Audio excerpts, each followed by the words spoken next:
Hey, spring is here, growing season. The economy is not getting any better. In fact, it's getting worse. Think about it. At this rate, how will your life be in a month or even a year? Maybe you've been putting things off, but the time to act is now. The country is running out of food. You need to get your seeds before it's too late. At organicaseed.com, you'll find one of the largest online selections of heirloom seeds, survival seed packs, as well as the giant vegetable seed collections that can feed you and your family for years. Grow your very own fresh vegetables, wheatgrass, fruits, herbs, rice, tea, coffee, and tobacco. With detailed growing guides available to you at no charge, you can maximize your harvest and investment. And the best part? All orders ship within 24 hours. So head over to organicaseed.com. That's ORGANICA seed.com. Organicaseed.com today.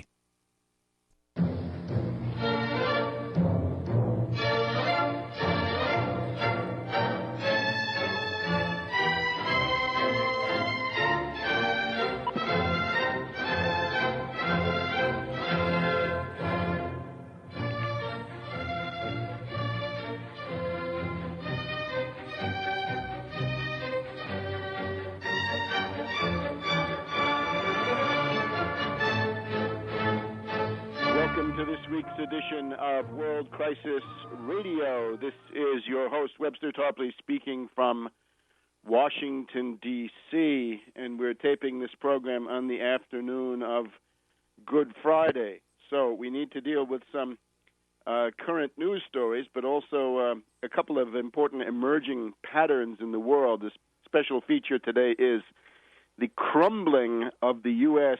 strategic position worldwide, illustrated by an overview of about certainly a dozen or more countries and specific situations.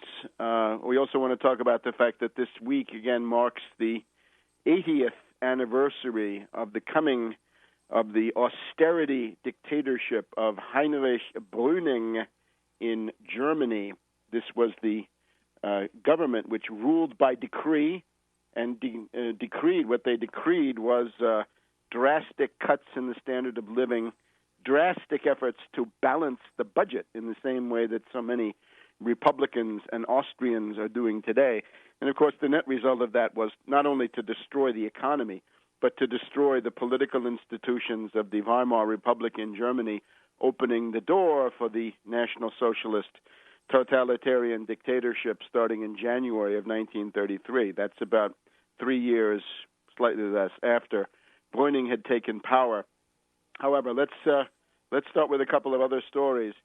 The bombs in Moscow in the subway this past week have once again raised the question of false flag terrorism.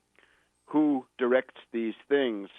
I would direct everybody to my book, 9/11 Synthetic Terror, Made in USA.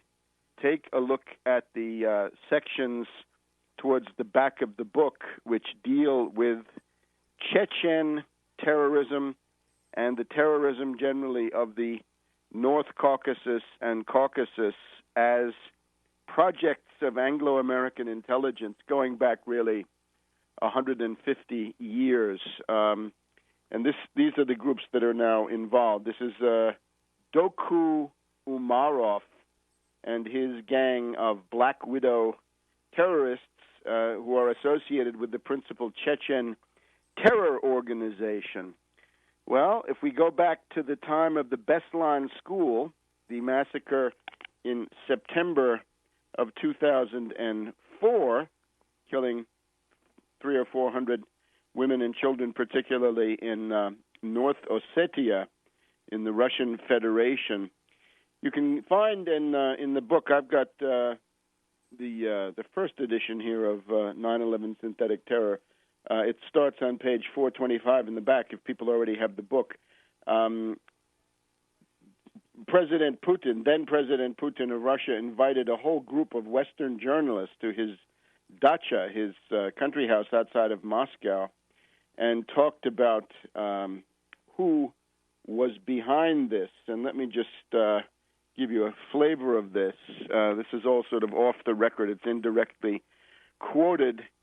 And the line coming from Putin on that occasion is, certain Western political circles would like to weaken Russia just as the Romans wanted to destroy Carthage. So the matrix for Chechen terrorism, according to Putin at that time, and I'm sure today still, is just as the Romans wanted to destroy Carthage, forces in the West want to destroy Russia.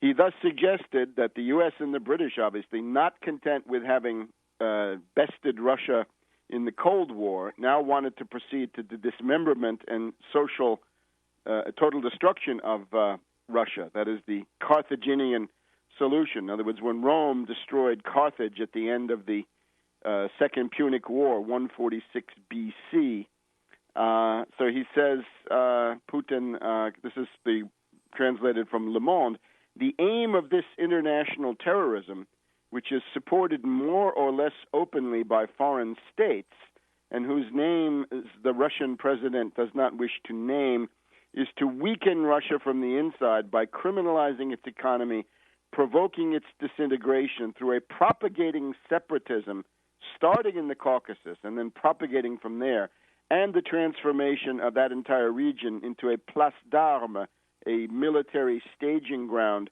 for actions directed against the Russian Federation. Le Monde goes on, Mr. Putin restated the accusation he had launched in a veiled form against Western countries, which appear to him to use double talk. On the one hand, they assure Russia of their solidarity in the fight against terrorism, and at the same time, their intelligence services and the military, who have not given up their Cold War prejudices, maintain contacts with the international terrorists, and the Western press call them rebels. So Putin pointed at that time to all kinds of double standards that were going on. At one point, the London Guardian quotes Putin saying, "Why don't you meet with Osama bin Laden, invite him to Brussels or the White House and engage him in talks, ask him what he wants, and then give it to him so he can leave you in peace?"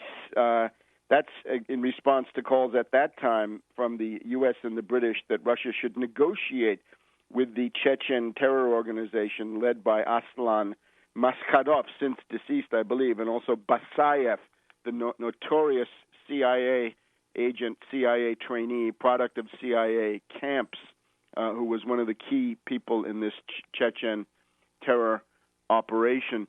Back in September of 2001, Putin had told Focus, the German weekly news magazine, in London there is a recruitment station for people wanting to join combat forces in Chechnya.